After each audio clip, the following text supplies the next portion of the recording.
Topping our news this week, new cops are in town.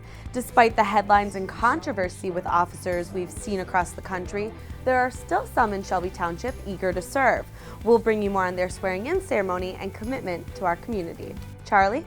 Questions over dog ordinances in Shelby Township have animal control officials involved, and now they're introducing some new changes. Details coming up next.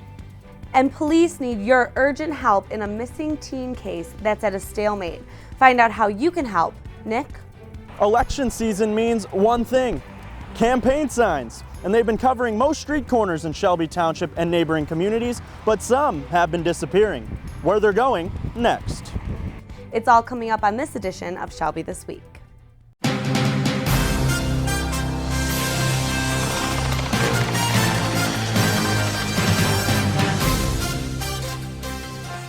The police need your urgent help in finding a teen that's been missing for months.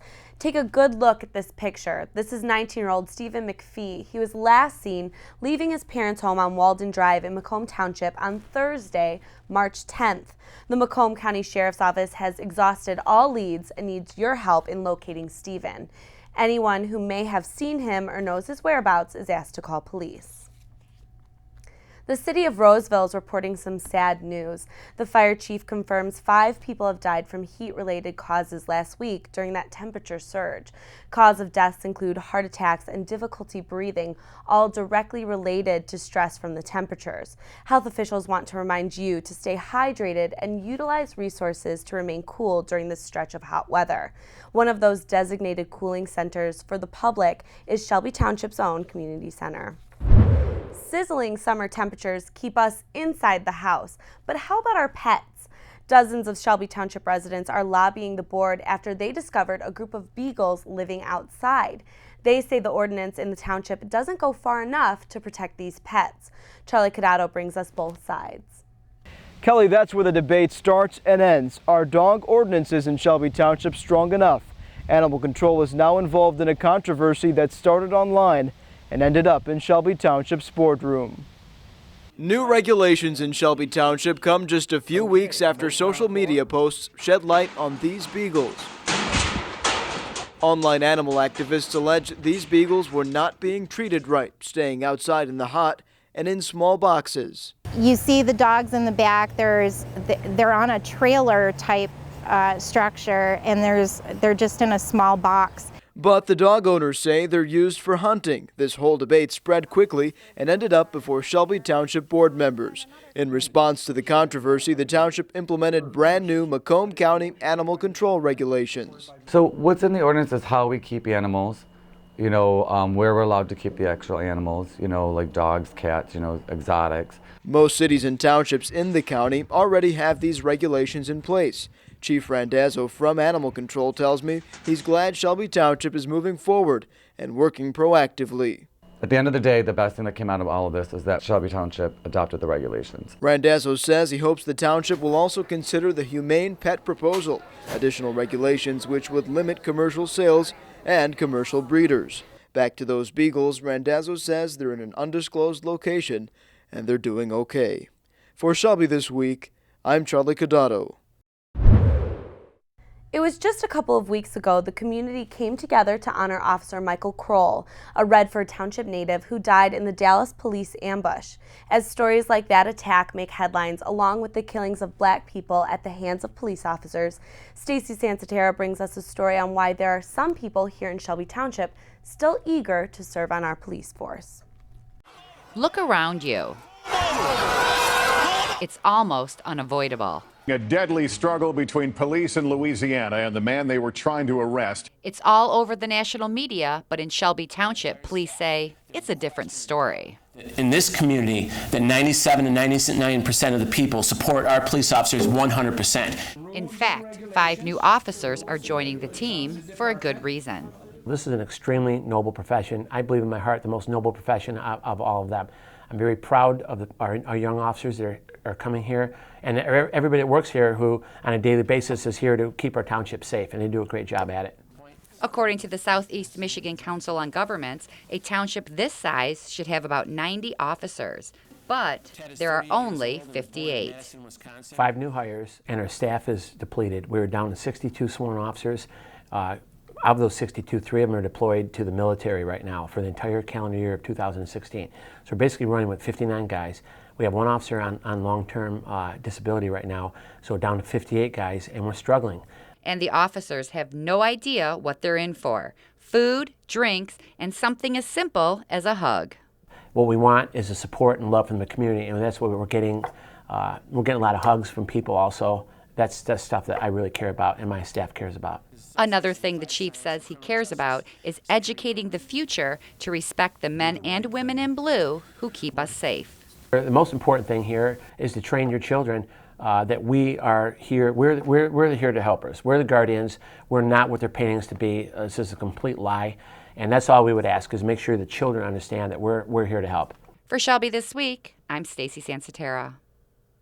The Macomb County Sheriff's Office is asking for your help in identifying 2 credit card thieves. Police say 2 women have stolen multiple credit cards and are using them to shop. The women are seen here last week at the Walmart on Hall Road in Clinton Township. The pair was seen leaving the store in a white sedan. Anyone with information is asked to call police. And they're everywhere. Head down any road in Shelby Township and political yard signs line both sides.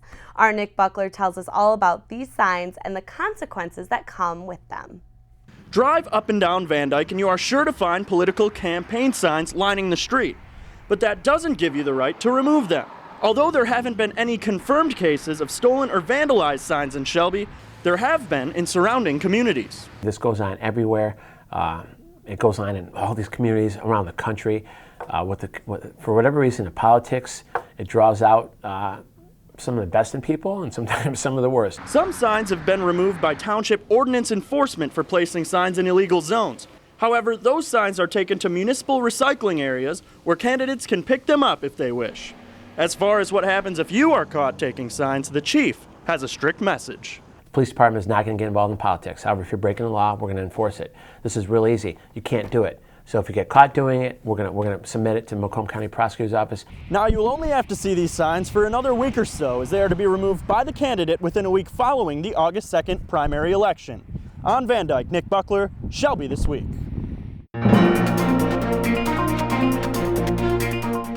We're counting down the days before you decide who will represent Shelby Township for the next 4 years as elected officials. Charlie Cadotto joins us now in studio with our final political corner before Election Day. Election Day just around the corner, and the Shelby Township Clerk's Office has been busy preparing and receiving absentee ballots. Our Township Clerk Stan Grote takes us behind the scenes. A lot of training, a lot of testing, a lot of retesting to make sure that everything is operational, equipment. We training our inspectors, we're training our chairs. It's a partisan election, which means that we select candidates only from the party that we want to participate in. Again, as the clerk stressed, this is a primary, so you can only vote in one political party. There are no Democrats running for any Shelby Township positions, but you will find Democrats running for county seats. In Shelby Township, let's start with the race for supervisor. Former firefighter Richard Batchelder is challenging incumbent supervisor Rick Stathakis. In the treasurer's race, trustee and longtime business owner Nick Nightingale is challenging incumbent treasurer Michael Flynn. In the clerk's race, incumbent clerk Stanley Grote is not being challenged, so he'll be the only name you'll see on your ballot. And for trustees, you can see this long list on your screen. Of course, Anthony Apone, Julius Dallow, Grant Galassa, John Vermeulen, Vince Viviano, Lynn Wilhelm, and incumbent trustee Doug Wozniak.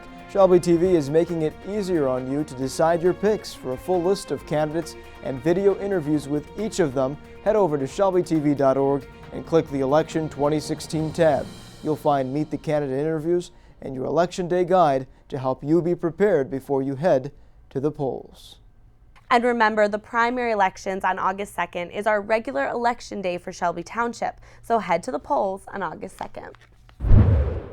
It's hard to believe, but school is fast approaching, and Shelby Township has a job opening. They're now accepting applications for a crossing guard position. This job performs crossing duties for Utica Community Schools here in Shelby, and it pays just over $9 an hour. You can apply by going to shelbytwp.org. Scroll down to the bottom and click Careers, then click General Employment. The job listing is under the Police Department tab, so click on that and you'll find all of the information. Still ahead on Shelby TV, you can save a life. Find out how easy it is for you to learn simple life-saving techniques from our Shelby Township Fire Department. And making dreams come true. All of these kids who suffer from life-threatening illnesses have a wish they're hoping to come true, and you could be the person who helps make that happen. Find out how next. They told me a bottle couldn't dream, that I would never become a superhero.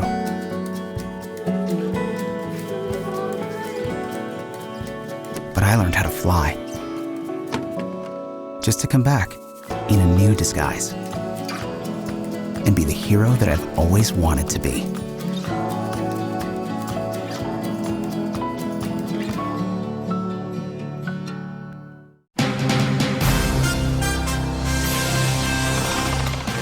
No one wants to feel unprepared in an emergency, so Shelby Township's Fire Department is helping you in the form of CPR training. Every third Saturday of the month, the department opens its doors to those interested in getting CPR certified. Anybody that wants to take it, whether they're, kids that, maybe they're taking it because they're doing babysitting, or adults are taking it, or moms that have little ones at home, or maybe they're your parents at home and you want to have a little extra know-how on what to do if an emergency would arise. 2 courses are offered. One is for healthcare providers who wish to expand their skills, and the other is for anyone to take, which is the Heart Saver and CPR course. And everyone is encouraged to come, because you never know when you'll need to use life-saving measures on a loved one. But you never know where you might be. You might be at the mall, you might have a neighbor, you might have somebody come over your house. So everybody wants to be prepared. There's nothing worse, and everyone's had an incident. You're looking at it and you've got that, oh my God, I have no idea what to do. For more information on the courses and how to sign up, head to the Fire Department's tab on shelbytwp.org. The old Kodiak Grill has been rehabilitated to a new restaurant that's not only serving up good food, but fun as well. Our own John Martin brings us a first look at the new Wild Woodies. The latest addition to the restaurant scene in the township is Wild Woodies. Township officials were on hand for a ribbon cutting that christened the new establishment.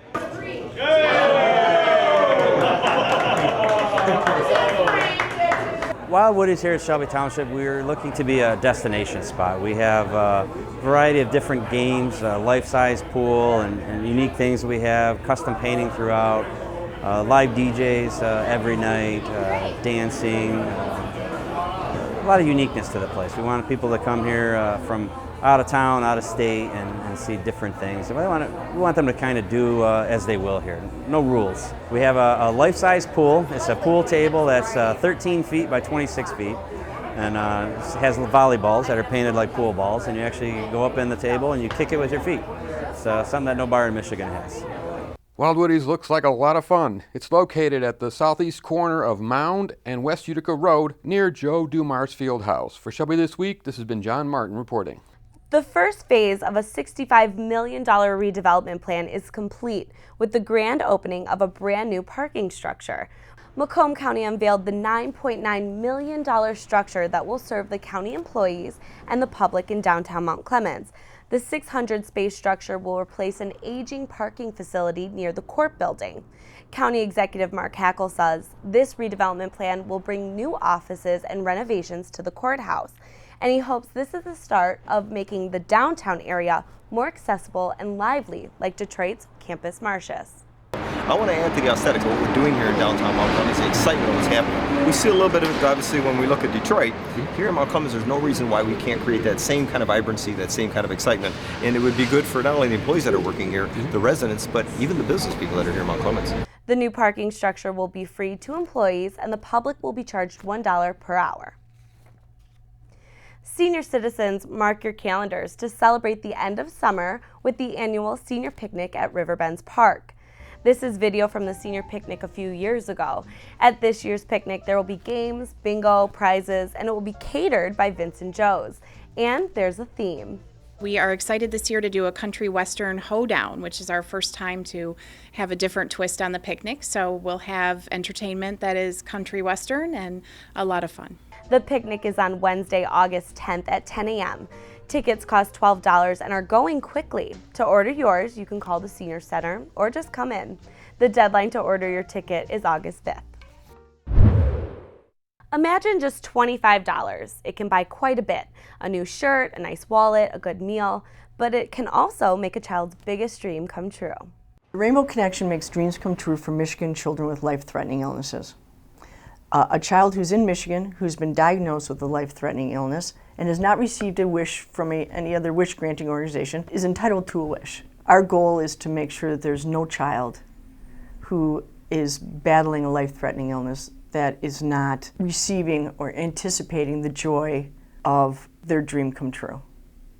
Right. So, Zach is 17 years old. He was 16 years old when he was diagnosed, and he has now completed his treatment. His wish has come true to go to Denmark.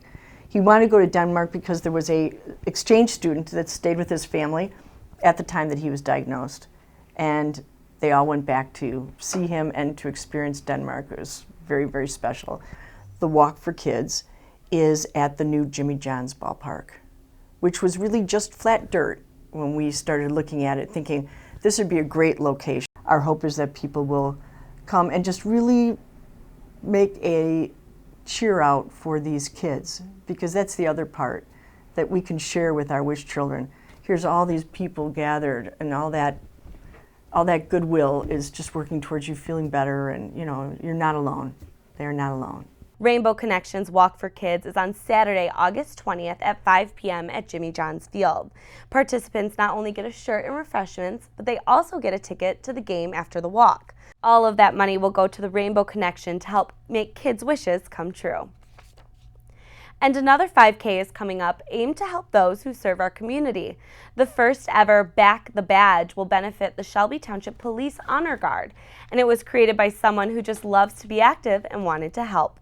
Well, I'm a runner myself. I run a lot of local community events, and I wanted to create something that I believed in, and I want to run with a good purpose. And this actually came about before all these events, and they of course are heartbreaking. No one wants to see this, but now is a good time more than ever to back the badge, support the people that go out there and keep our community safe.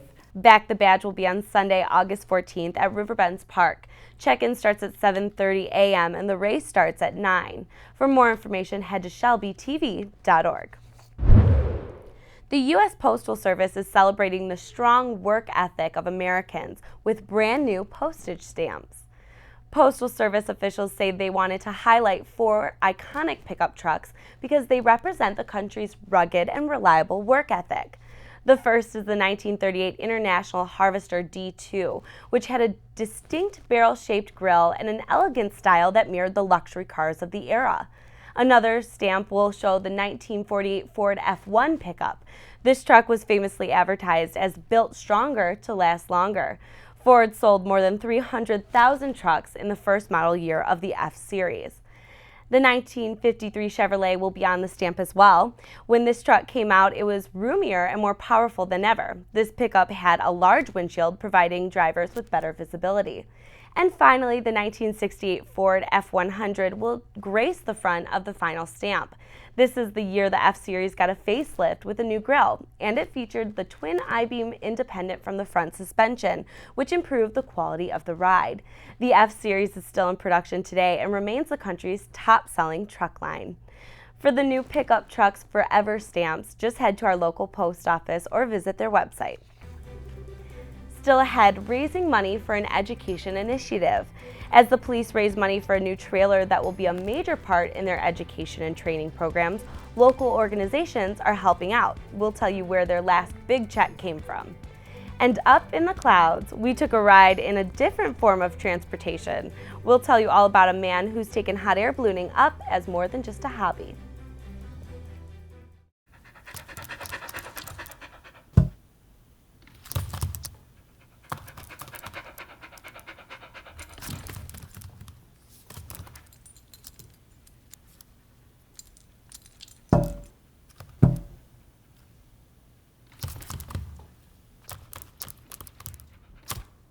There's a shelter pet who wants to meet you.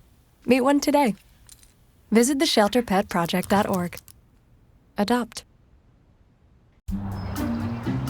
Don't worry, 74 people were picked before me in the NFL draft. To fight childhood obesity, United Way and the NFL are helping kids play more. To donate or volunteer, go to unitedway.org/play60. Now I get it. We told you about Shelby Police raising money to get a new trailer, and so far their efforts are paying off. The Optimist Club came to the department to give Detective Leslie Heisler and her team a check for $1,100, and you could tell this was much appreciated. The Copper Fund stands for the Community-Oriented Policing Public Education Resources. It will be used to support their outreach and education initiatives. They plan to use the trailer for residents to interact with at community events, township functions, to help educate no matter how young or old.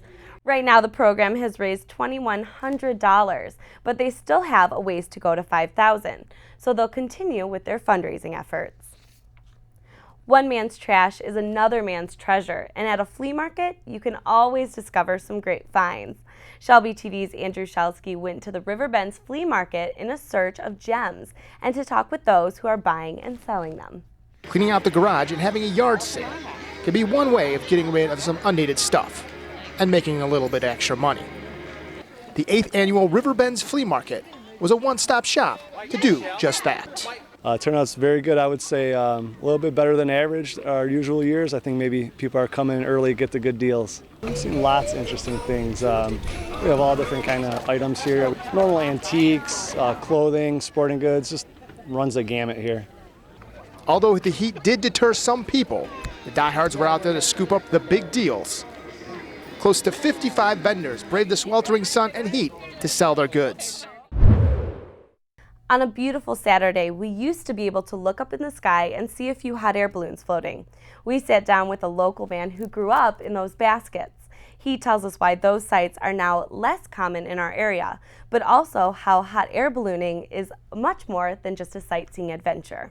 It is a sport, flying, competition, pleasure, everything. That's what it's considered by the FAA. For Jonathan Hodge, hot air ballooning is in his blood. I was born into it. My father flew for Remax for about 35 years. He's since retired. Before then, he had his own personal balloon, much like I had mine. I was just born into the sport, grew up around it. Every summer, this is what we did.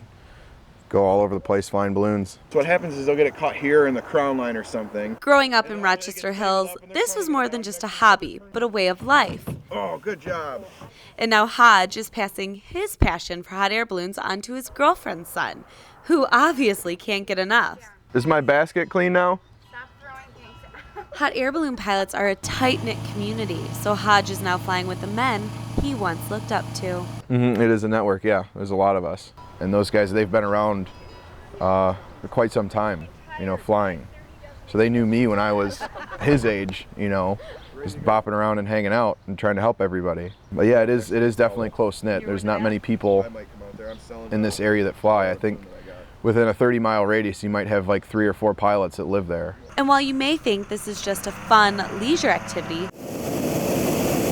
hot air ballooning is a sport that involves precision and accuracy, bringing pilots from all over to compete in various challenges. A lot of pilots fly competition as far as like your balloon festivals in Howell and Jackson, Battle Creek. Everybody gathers from all over the U.S. or, a couple states away, and they meet up for either a weekend or a long weekend. Hodge even helped a fellow pilot and friend try to fly through every state in the U.S. In the 30 days, I believe he was at 38 or 39 states, and then continued to go on and flew all 50 states in, I want to say, less than 40 days. But now the sad truth is, a hot air balloon sighting is quite rare in our area. So we've flown a couple places in Shelby over by Yates Cider Mill. Housing development has gone up, so that places to take off is not a problem, it's places to land. So as soon as houses go up and subdivisions go up, that's when it takes away all the open area for us to land. There is still a lot out in Macomb. They're just further north, like Richmond, Romeo area. But even as our area becomes more built up and spaces to land become limited, that's not stopping John from making big plans for the future. Flying everywhere possible. Michigan's a great place to fly, but the winters, it's not fun in the winter. You know, you're dormant for 6-7 months out of the year, and you can't really fly. I mean, you can fly. I don't like the cold, so I don't want to go outside and freeze all day long. And for those of you who are like me and quite nervous to fly, there's no need to worry, because after about 5 minutes, you're so overcome with the beauty, the nerves seem to float away. Literally. You know, ballooning is the safest form of transportation there is. You know, my father always said you could have the worst day in the world, you get a hot air balloon, it turns out to be one of the best. The most nerve-wracking thing for me was when John dipped our basket into a lake. And of course, the landing. We landed in a subdivision, came over a couple trees, landed right in like a cul-de-sac, I guess we could say. We put it through the trees to slow it down a little bit. Not anything too bad or anything scary. We just kind of clipped right through the trees and down and landed, one bump, and that was all. So let's be honest. Why pilot a hot air balloon? Waking up early on your weekends, the money that goes into it. What makes this sport and hobby so worth it? I like to travel. I like to see different parts of the states, and I love flying. There's no place I'd rather be than flying in the air. The look on people's faces, the excitement, you know, the kids, oh, there's a balloon, let's follow it. And that's what it is for me. It's just, you know, getting people excited to see something that doesn't happen every day. And that'll be it for us here at Shelby this week, but catch us all the time on shelbytv.org. And you can find us on Facebook, just search Shelby TV. We'll leave you now with more scenes from our hot air balloon adventure. Thanks for watching.